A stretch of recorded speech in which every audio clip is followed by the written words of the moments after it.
MeghalayaPost.news.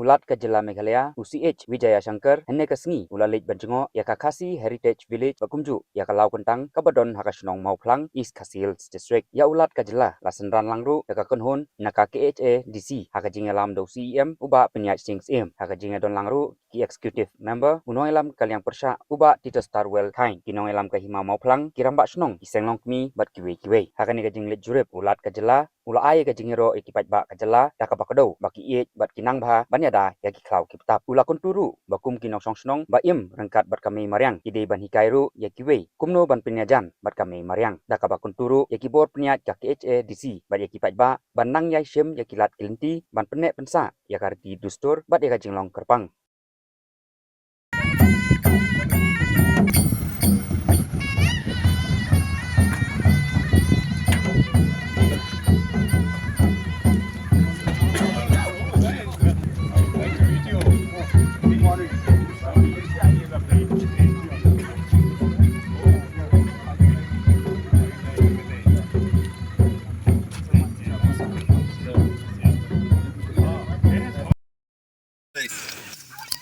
I have nothing personal. Only to serve the nation, serve the society. In that way, whatever cooperation you seek from Raj Bhavan in all that angles, definitely we are with you. Let us discharge our duties. Whatever responsibility we are holding on our shoulders, that sincerely we have to carry it.